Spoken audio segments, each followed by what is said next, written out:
Tem um governador aqui dando essa palavra, gente. Momento íntimo. Tá bom, se fosse lá no ginásio, ele já teve 2 vezes conosco no ginásio, né, Ibirapuera, lotado de líderes. Ah, legal, tá? Teve com o pastor Edson também. Legal, ótimo, né? Teve com outras igrejas. Muita gente. Agora aqui, como amigo, como irmão, como pregador praticamente, porque ele não veio na função de estadista, mas ele veio na função de um homem com responsabilidade, com peso na alma, pelo poder público, pela responsabilidade. Então eu quero dizer uma coisa para vocês, vamos fazer isso, né? Eu te oriento, eu te peço, né? Eu sugiro que daqui para final do mês, começo do mês que vem, reúna o seu povo, faça uma assembleia fechada, né? Não é para visitar, e não é culto, que aí não pode falar que é lei, está afrontando a legislação. Não é culto, é uma assembleia de irmãos, uma reunião de irmãos voltada para fazer um debate político sobre aquilo que é o melhor para o nosso futuro. Quero ouvir um amém. Amém? Amém. Faça isso. Acho que isso vai ser de muita de eficiência no processo. A gente viaja muito, não só pelas conferências, mas também nós temos aquela confederação dos conselhos de pastores, a Concepab, e eu tenho viajado também pela Concepab, e eu acho que hoje nós temos um novo sentimento de visão política profética nas igrejas. Até 10 anos atrás, 15 anos atrás, política era do diabo. Hoje a gente descobriu que se a gente não pelo menos ajudar, orientando, iluminando, debatendo, o diabo quer tomar a política. Vocês sabiam, eu vi aqui o filme Forjar, né? A Forja, que é sobre discipulado, né? Maravilhoso o filme, estou apoiando, botei a rádio, aqui em São Paulo nós temos a 101.3, né? Brasília nós temos a 99.7, no Rio nós temos a 93.7, enfim, a gente tem 12 rádios no Brasil, televisão, rede de televisão. Eu botei tudo à disposição desse filme, tudo de graça, Aleluia. Para falar do evangelho, do processo de discipulado, porque eu fui discipulado, eu vim do Espiritismo, gente. Eu não conhecia uma Bíblia, eu nunca peguei uma Bíblia, até a minha adolescência. Eu vivia em centro espírita 2, 3 vezes por semana, com a minha mãe, com o meu avô. E centro espírita não era só o kardecismo, era banda, quimbanda, era todo tipo de manifestação demônica, cirurgias espirituais, sem anestesia. Eu vivi nisso, eu era endemoniado ao extremo, eu via as entidades tomar conta da minha mente, né? Eu vi aquilo, eu vivi isso. Eu fiz uma quebra de maldição com mim mesmo, sentado na beirada da calçada, sozinho naquela época. Estou te falando do ano de 1900 e... só um pouquinho, 69. Alguns aqui era só um projeto de Deus. Né? Só um projeto de Deus. Eu já estava quebrando a maldição da minha mente, porque era uma mente totalmente tomada pelo mal. Eu ficava vendo demônios, eu tinha raiva à toa, eu quebrava vidraça, eu andava com 2 armas.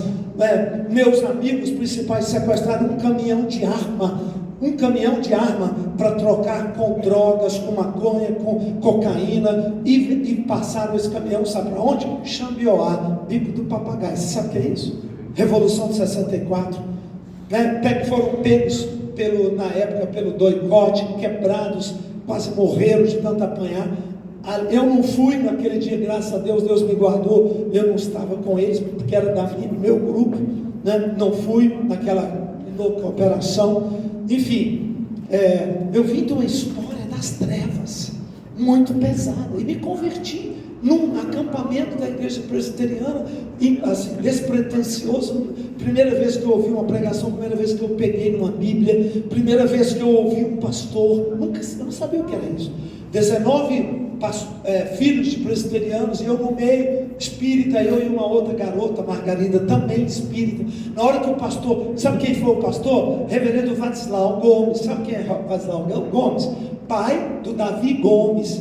Quem é Davi Gomes? O deão emérito do Mackenzie, o cara que idealizou o Mackenzie no Brasil. Davizinho, na época o Davi era pequenininho, Davi era moleque, né? E eu já era mais maduro, tal, e o pai dele pregou e eu aceitei Jesus. Eu fui na frente, ele orou por mim. Eu fiquei uma noite inteira ouvindo voz, vendo Jesus, um negócio doido. Eu não sabia o que era aquilo, eu sinceramente achei que eu tinha tido um surto.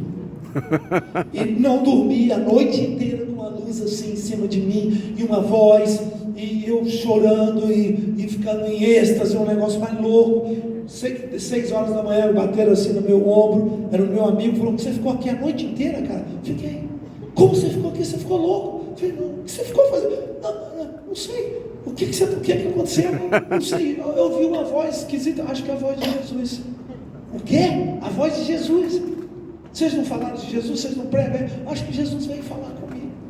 Aleluia. Ele olhou e falou: cara, vai lá no refeitório, lava o seu rosto, escova seus dentes. Já era 6h30 mais ou menos nesse momento. Vai lá. E ele ficou me olhando assim. Quantos dedos tem aqui? E aqui? E eu fui. Cheguei lá, era hora silenciosa, me deram uma Bíblia, eu abri, Salmo 119, aonde abri você lê. Salmo 119 é 1 hora para ler o Salmo 119, no mínimo, né? Fiquei lendo o Salmo 119, não sabia nem o que era Salmos. Só que eu sei que quando eu lia, parece que entrava fogo no meu coração, fogo. Aleluia. Eu não conseguia parar de ler a Bíblia. O que é isso? E aí eu fiquei mais 2 horas. Aleluia. Dentro de um carro que ele me pôs, um gordinho, eu entrei no carro dele e comecei a ler a Bíblia assim. E aí eu comecei a andar com Jesus. Preguei para aqueles amigos que tinham sequestrado as armas, todo mundo converteu. Aí comecei a ganhar jovens. Aí ganhar jovem em Anápolis, em Goiânia, Brasília, e nós começamos. Fui treinado pela Mocidade para Cristo para abrir células. Por isso que a Sara mexe com células, é meu DNA.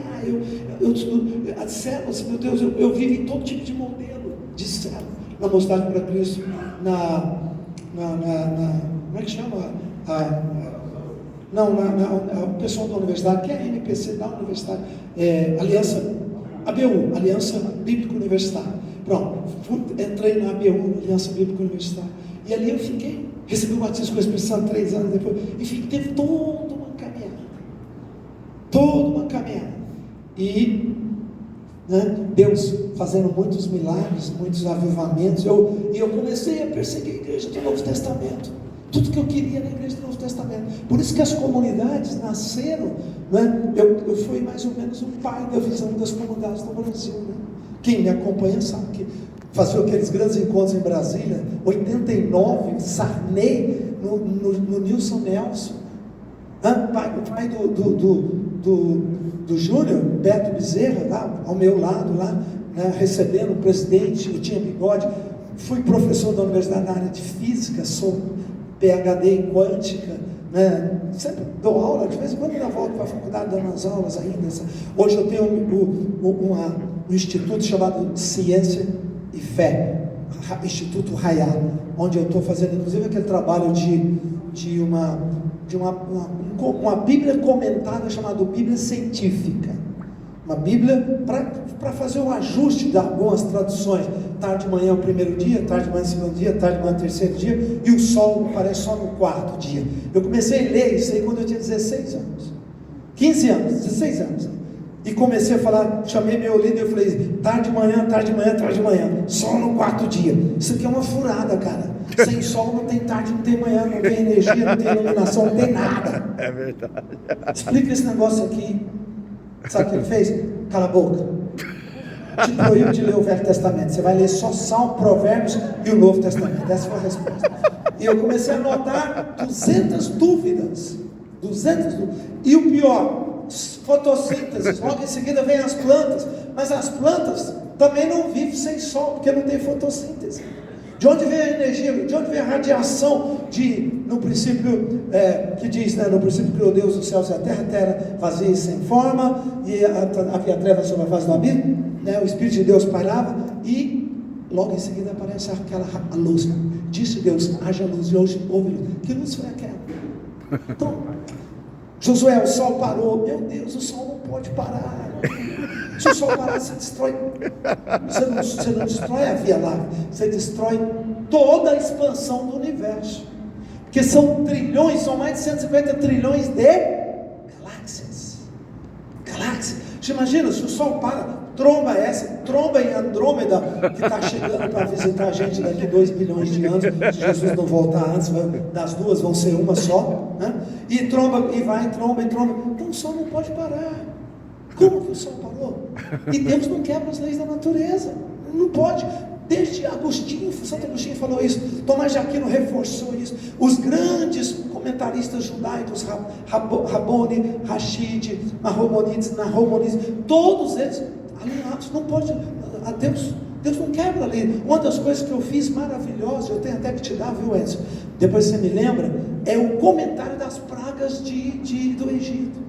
Meu Deus do céu, aquelas pragas do Egito, tudo começou com a vara de Moisés no Nilo, certo ou errado? Transformando a água em sangue. Tá. Qual foi o fenômeno? O que nós fizemos? Nós estamos explicando, eu e o professor Schroeder é um cara de 86 anos, foi estagiário do Einstein, foi professor do MIT, do MIT, por toda a sua vida, aposentou, hoje mora em Israel, né? Quase não anda porque quebrou a perna, e a gente faz por vídeo, toda semana, 3, 4 horas, só fazendo os comentários, né? E aí, quando Moisés trouxe e botou a vara, Deus fez um milagre. Claro que Deus fez um milagre. Sabe qual foi o milagre? As algas que Moisés trouxe na vara da terra de onde ele estava. Aquela vara foi cortada de uma árvore. Aquela árvore grudava. Já viu algumas árvores que ficam um branco, uma crosta grande, branca? Aquilo são algas. E as algas que Moisés trouxe, aquilo ali, ela liberava uma toxina que era vermelha, que queimava o oxigênio da água. Quando queima o oxigênio da água, o peixe morre. E os peixes começaram a morrer. Então, peixe morto traz sapos, e a outro, sapos traz insetos. Então, a gente mostra essa cadeia sucessiva, simplesmente explicando. Mas aí acabou o milagre? Não, o milagre de Deus é porque Deus conhece as leis da natureza, que às vezes nem a ciência sabe ainda, e Ele simplesmente usa a lei da natureza. Aleluia. Quando a Bíblia fala que Deus parou o sol, a palavra parou o sol lá em Josué, voltando para não ficar curiosidade, é Ion, e a palavra Ion é a mesma palavra usada quando Arão perdeu Nadab e Abiú. Lembra que Nadab e Abiú, filhos de Arão, botaram fogo estranho, entraram no sacerdócio, no santuário e morreram? Lembra disso? A Bíblia fala que Arão ficou Ion. O que é Ion? Arão, na verdade, ele não parou, ele se escondeu. A melhor palavra, ele se escondeu, ele se aquietou. Então o sol se escondeu, o sol se encolheu. Sabe o que chama quando o sol esconde? Eclipse. Foi uma poderosa, grande eclipse. Não foi algo tão estranho. Bom, então, quer dizer, hoje eu trabalho bastante com essa visão científica para tentar mostrar que não há contradição. Pelo contrário, quanto mais a gente vê a beleza da Bíblia, a originalidade, mais a gente se maravilha nas grandezas do Senhor. Dá para dizer amém? Amém. Então, Edson, eu acho que eu vou dar só um versículo e pedir para você me convidar de novo. Porque o pregador hoje foi o governador, uma palavra maravilhosa. Vamos abrir muito rapidamente a nossa Bíblia. Eu quero realmente trazer para você o texto de Provérbios capítulo 16. O governador tocou num princípio que estava exatamente no meu coração. Provérbios capítulo 16, versículo de 1 a 3, porque tem a ver com essa questão da vontade de Deus, do controle de Deus, do governo de Deus, da soberania de Deus, né? Que nós muitas vezes ficamos meio inseguros ou perdidos nesse contexto. E eu gosto muito desse texto de Provérbios 16, 1 e 2 e 3, porque eu acho que aqui tem uma revelação grande para você, para mim, para todos nós que somos homens de Deus, empreendedores de Deus, queremos trazer o reino de Deus. Amém? Amém. Gostei demais quando o governador falou: vocês são os homens que fazem pela oração a vontade de Deus acontecer. Vocês perceberam essa frase dele? Maravilhoso. Ele reconheceu que aqui tem a agência da terra que move o céu. Mais forte. A nossa unidade, a nossa oração. Nós não estamos aqui só para escutar histórias de carochinha. Nós fazemos o mundo espiritual acontecer. Nós colocamos o mundo espiritual em movimento. E o mundo espiritual move o mundo material. Amém. Você recebe essa palavra? Amém. Pode dar uma salva de palmas. O mundo espiritual move. Fala comigo. O mundo espiritual move o mundo natural. O mundo natural. E o governador entender isso foi surpresa até para mim. Eu converso muito com ele. Eu sei muito do que ele pensa, mas hoje isso, uau, o que é isso? Vamos lá. 16:1 diz assim: o coração do homem pode. A minha tradução. Tem outra que diz: não tem pode, não é condicional. O coração do homem faz planos, mas a resposta certa vem dos lábios do Senhor. Amém. Todos os caminhos do homem são puros aos seus olhos. Puro aos seus olhos. Mas o Senhor faz o quê? Pesa o espírito. Pesa o coração. A palavra espírito aqui é mais para coração. Pesa a intenção, coração. Quando a pessoa quer algo, ela apaixona pelo projeto. E eu costumo dizer: não apaixone por projetos. Não apaixone por projetos. Apaixone pelo propósito. Amém. Fala amém. Amém. Projetos mudam, projetos mudam, propósitos permanecem. Deus muda homens e Deus muda projetos. Projetos são estratégias, elas são temporárias, elas são medianas. Isso muda, são meios para chegar ao fim. Nós temos que apaixonar pelo propósito. Todo mundo que vem falar comigo: eu tenho uma empresa, eu quero abrir uma empresa, eu quero abrir isso, eu quero, o que você acha? Eu quero gastar 1 milhão, 2 milhões, 5 milhões num filme. Ótimo, maravilha, é bom demais.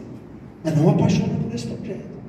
Se você apaixonar por esse projeto, você vai ficar cego, e você não vai conseguir ouvir a voz de Deus, até para avaliar os prós e os contras.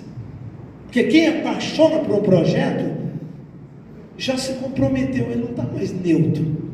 Versículo 3, 2: todos os caminhos do homem são puros ou retos aos seus olhos, mas é o Senhor que pesa o coração, que sabe a motivação, que sabe o porquê daquilo. Eu quero tanto isso, eu quero tanto aquilo.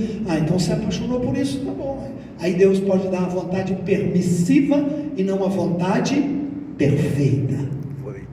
Eu não quero a vontade permissiva de Deus, eu quero a vontade perfeita. Amém. Quantos concordam que a vontade perfeita é que o reino de Deus esteja em São Paulo e no Brasil? Aleluia.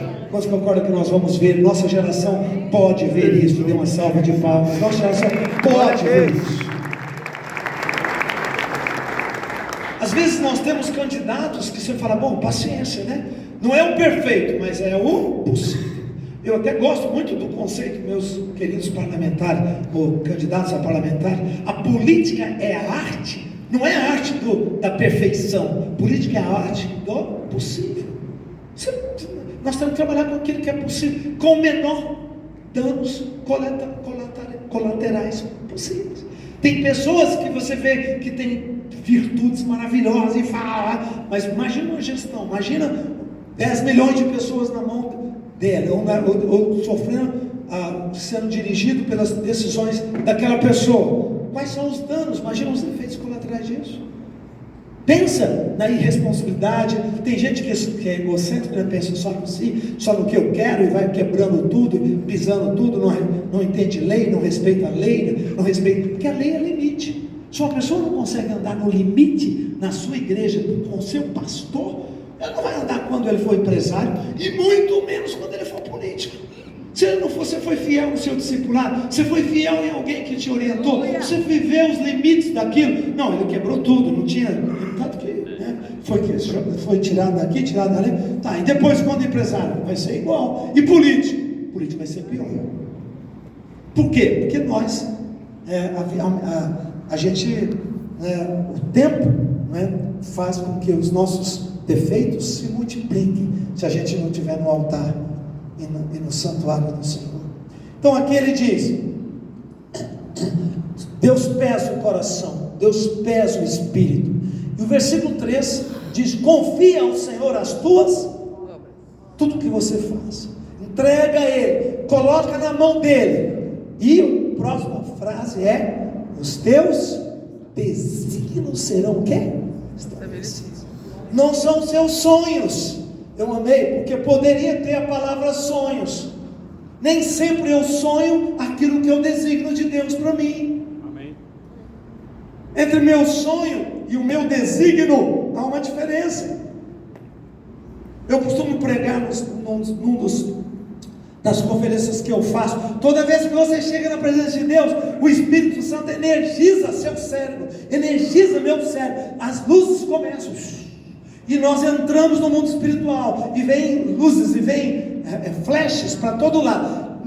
Nessas luzes, nesses flashes, nascem visões. Visões. Fala comigo, visões. Visões. Mais forte. Visões. Sabe qual é a indústria primordial das visões? O altar de Deus, os cultos.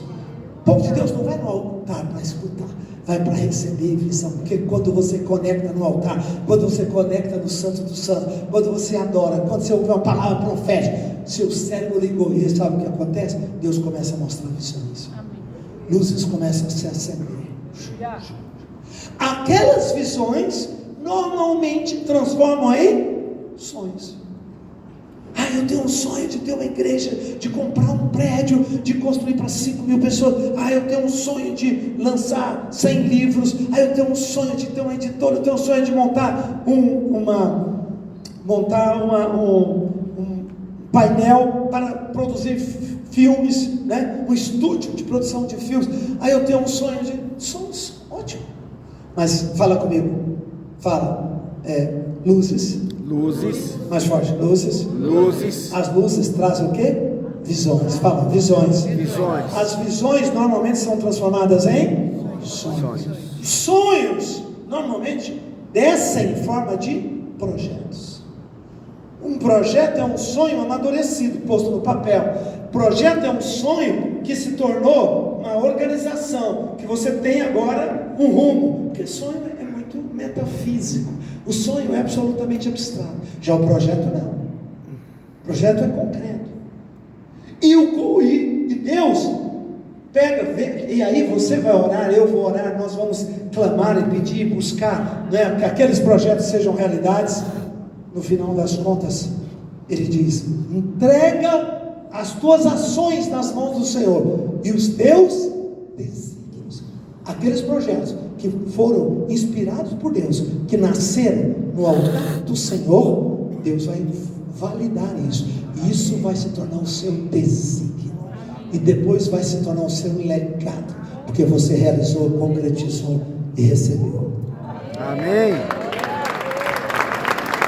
Agora, como eu disse, eu não quero pregar muito, só a metade hoje, porque o meu antecessor já pregou a metade. Então aqui ele fala assim no versículo, ele fala no versículo 1, o coração do homem faz planos, mas esses planos nem sempre nascem no altar. Esses planos não têm nenhuma conexão com a vida espiritual. Esses planos não nascem do alinhamento com o destino. São às vezes, mas Deus não repreende o homem por fazer planos, Ele elogia. Tá certo, faça planos.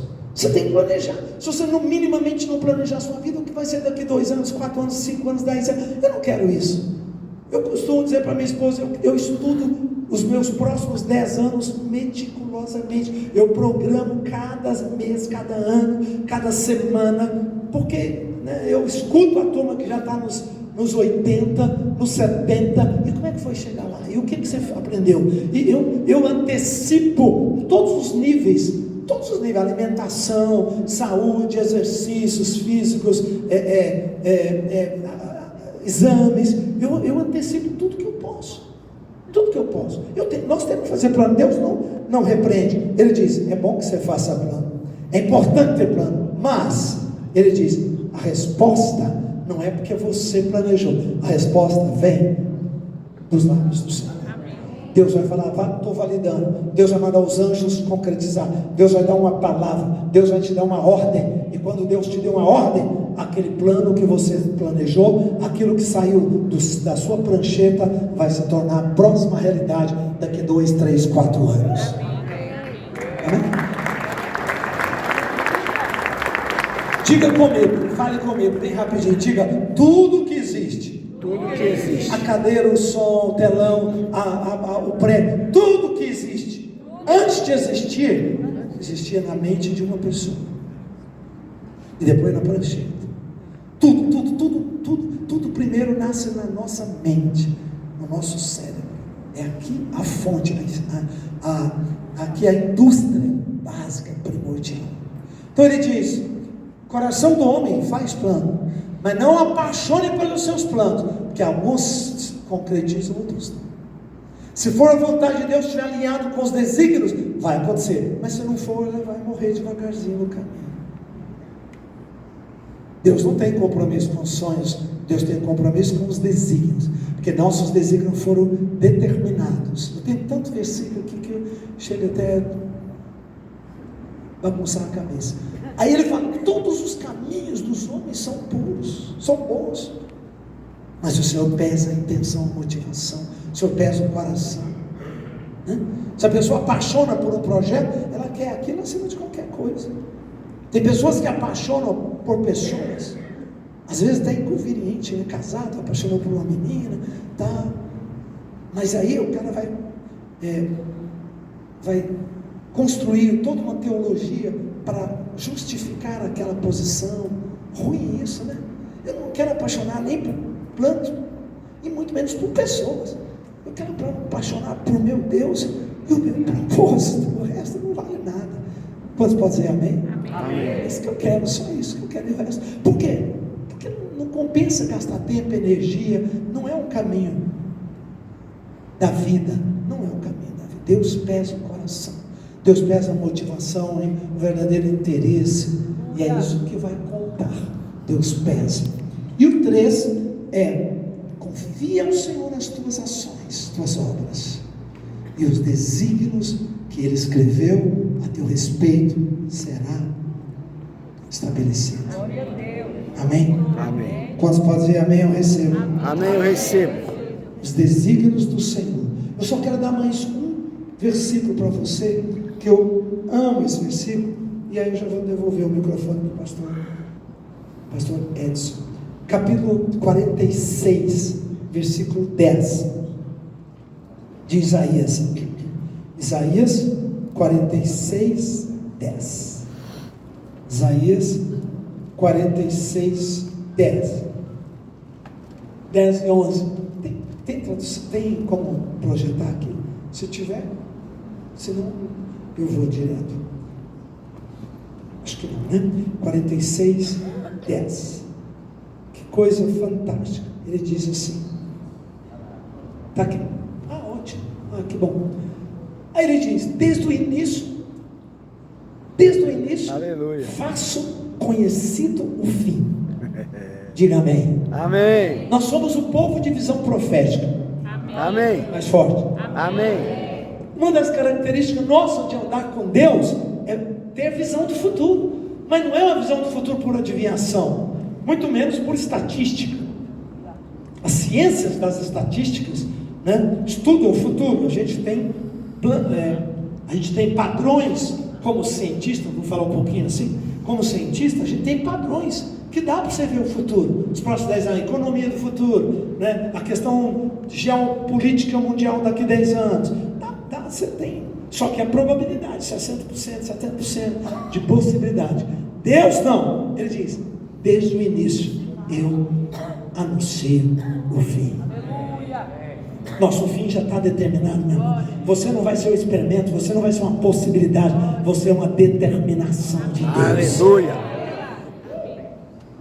Desde os tempos remotos, ainda o que ainda virá. E digo, o meu Propósito. mais forte, o meu Propósito. permanecerá. Será entregue.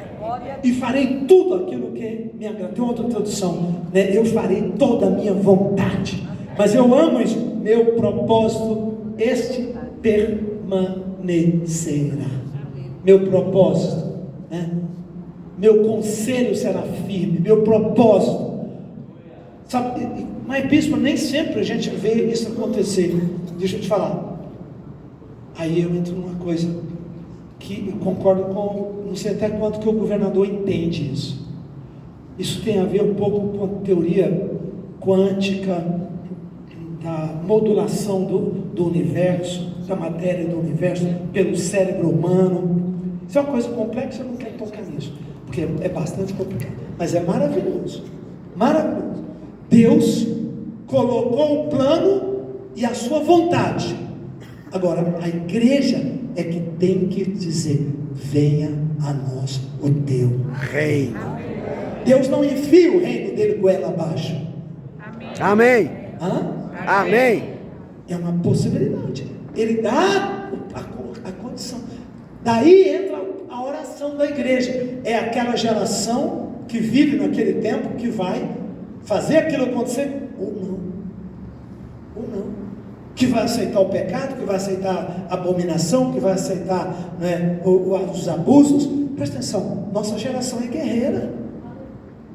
Amém. Não, nossa geração é guerreira. Amém. Gente, quando eu comecei a pregar, o segundo sermão que eu preguei, sermão, não é estudo bíblico não, estudo bíblico eu dei a vida inteira. O segundo sermão que eu dei, eu tinha 17 anos, preguei numa igreja de Guará, em Brasília, eu morava em Goiânia. Estava presente comigo naquele dia, era uma igreja de Cristo, que estava em avivamento. Estava comigo um irmão muito querido chamado Rosvaldo de Araújo. Quem conheceu? Meu Deus, só nós, né? Mais de 60 mesmo, quase 70, hein? Rosvaldo de Araújo era um grande cantor, compositor na época. E ele era um cara que viajava o Brasil todo. E ele cantou, e eu preguei. Imagina que coisa doida. 17 anos, 60, não sei quanto, 70, 72. Ele é o autor daquele hino. Ninguém detém, é obra santa. Ninguém detém, é obra santa. Já ouviram? Nem Satã nem o mundo todo pode apagar esse dor. Ninguém detém, é obra santa. Esta causa é do Senhor. Aleluia. Aleluia. Naquela época, esse era o hit parade. Hoje a gente tem essas músicas aí, né? Pessoal, essas músicas que rodam lindas. Teve um período que foi da coinonia. Nossa, depois veio para se tornar lá da Lagoinha, depois veio lá da Austrália, né? Enfim, hoje é da Betel. Maravilhosas canções modernas. E eles cantavam essa canção no Brasil inteiro. Como eu vim de um stream completamente diferente, eu não conhecia a música, eu não era pentecostal, não tinha nenhuma conexão. Mas eu ouvi a música, chamei ele depois do culto e falei: pastor? Ele falou: não sou pastor. Eu falei: não, você é pastor, claro. Cantando essas músicas. Recife, Salvador, Manaus, Brasil todo. Aí eu falei: como é que está o avivamento do Brasil? Ele falou: não tem avivamento. Como não tem avivamento? Não tem avivamento. Não tem avivamento no Brasil. Eu pensei que o que estava acontecendo comigo estava acontecendo com o Brasil inteiro. Não tem. Eu falei: escuta, qual o percentual da igreja? 72 ou 73. Ele diz: percentual de quê? Dos novos convertidos, 3,5% ou 4%. Hoje, 50 anos depois, mas 50 anos depois, nós estamos com 37 a 40%. Aleluia.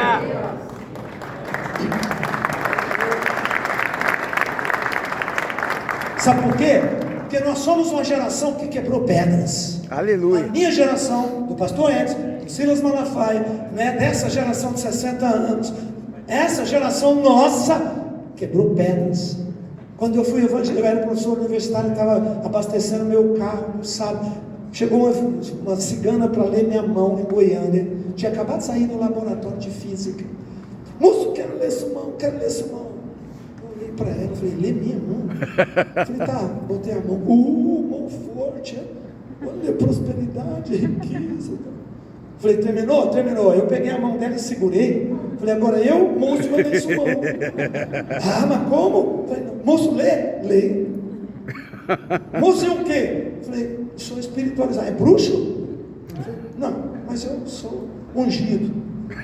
Aí eu falei, nossa, cigana, dor, hein? Sofrimento, filho na droga, cigana.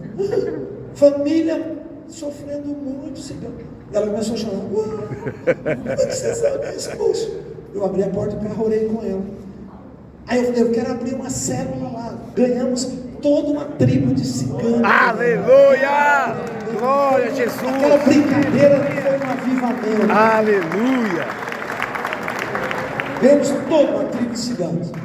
Aquela música Espírito, Espírito, que desce como fogo, vem como em Pentecoste. Sabe de onde veio? De uma tribo de ciganos da Espanha convertida. Elas foi uma das várias canções. Então, e para me explicar o que era ser pastor, mas você é bruxo. Bruxo recebe lá a força espiritual. Eu falei, força espiritual, mas não é bruxo, é Deus, é Bíblia. O que é Deus, o que é Bíblia? Não, porque ninguém tinha ideia.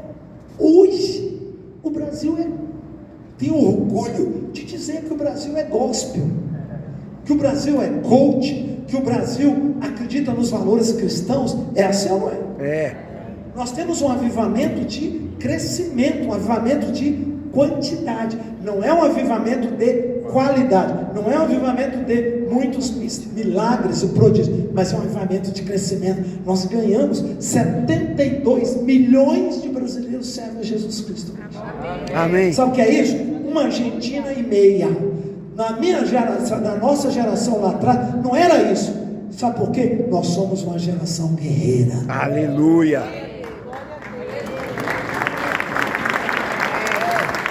Você é chamado por Deus para ser um homem guerreiro, amém ou não? Amém. E nós não vamos deixar isso na última década, nós não vamos abrir mão disso. Concorda? Quantos podem dizer amém? Amém. Como Paulo disse, né? Vós começais bem, Paulo fala, mas terminastes mal. Começastes no espírito e terminastes na carne. Lembra? Para Gálatas. Isso vai acontecer com você em nome de Jesus. O que acontece é que muito da turma nova, a nova geração, não está entrando nessa vibe. A nova geração quer ser influência, quer ganhar dinheiro com vendendo curso, 72 milhões de pessoas para consumir. A nova geração hoje não tem aquele amor por Jesus, pelas missões, muito menos pela igreja. Eu chorei pela igreja. Eu lembro do Rebustino chorar pela igreja. Ficar sua alma inflamada. Como que eu posso fazer mais? Porque nós não amamos só Jesus, nós amávamos a noiva, com todos os seus defeitos, o corpo do Senhor Jesus Cristo. Amém. Dá para dizer amém? Amém. Então, querido, para fechar, quero falar com você hoje sobre isso. Não apaixone pelos projetos, apaixone pelo propósito. O propósito de Deus, ele disse assim, Deus disse, eu anuncio o fim desde o princípio. Desde a antiguidade as coisas que não aconteceram. O meu conselho, tem uma tradução que fala, meu propósito, minha vontade será estabelecida. Eu quero fazer parte da geração que vai estabelecer a vontade de Deus na terra. Amém. Você sabe, eu fui para a política, tive um mandato de deputado federal. Na época, a frente evangélica nossa foi disseminada, acabou por causa de uma operação da Polícia Federal que pegou todos os deputados. Eram 36, pegou 20, ficou 16. E eu vi aquilo, eu quase desesperei no ano da campanha. Aí Deus me deu uma palavra profética para mim, eu entrei, ganhei, pus meu nome lá, me tornei deputado federal, fundei a Frente da Família e fui presidente. Magno Malta foi o vice, Magnaldo foi vice da frente, Padre José Linhares foi o segundo vice, né? E aí nós criamos aquela frente que hoje tem mais de 260 deputados e senadores. Nós construímos toda uma história. O presidente Bolsonaro foi parte da nossa frente.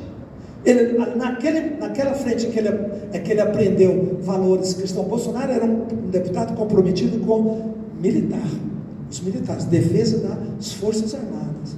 Depois disso, ele abraçou a visão da família, da vida. Depois disso que ele entrou de cabeça e virou o fenômeno que ele é hoje, o líder da direita no país. Amém? Amém.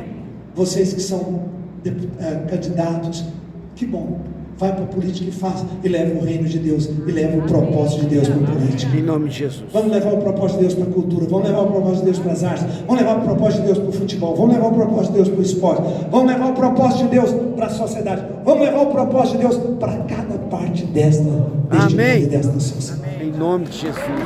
Glória a Deus. Queridos, a coisa mais importante de tudo isso não é ser político, não é ser governador, não é ser prefeito, é a igreja do Senhor Jesus.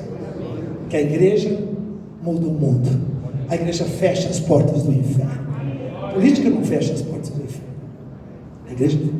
Quando eu cheguei, estive lá 4 anos, vi tudo aquilo, fui secretário de trabalho, fui tudo, convidado para ser governador, minhas pesquisas, meu nome estava ótimo, senador, sempre tem, graças a Deus.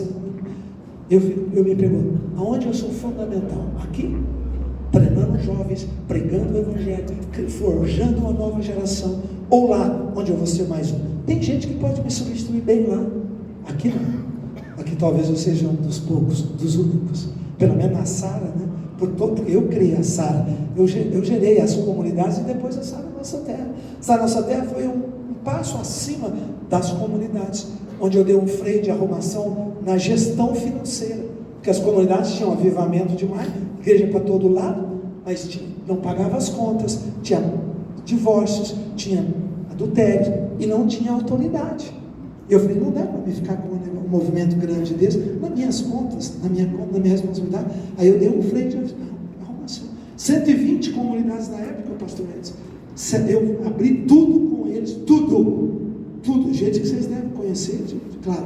Eu falei, quem quiser ficar comigo nessa nova visão, vem. Quem não quiser, são meus filhos, meus amigos, meus irmãos, fiquem em paz. 70 comunidades vieram. Assim eu comecei a começar a Nossa Terra no ano de 94, com 70 comunidades. E a gente começou a crescer, evangelizar, né? E pregar em todas as nações, continentes, etc. Então, o que eu quero dizer para você é: nós somos os homens mais importantes desse país. Amém. Você não sabe quem você é. Você não sabe o poder que você tem para materializar a vontade de Deus. Para junto conosco em oração ligar na terra, será feito no céu. Amém. Para encerrar, pegue na mão do seu irmão e diga parabéns por você ter aceitado esse chamado. Parabéns por você ser o príncipe que você tem sido. Aleluia. Diga, olha, você tem a posição mais dignificada desta nação, em nome de Jesus. Glória a Deus. Dá para dizer, eu recebo essa palavra? Aleluia.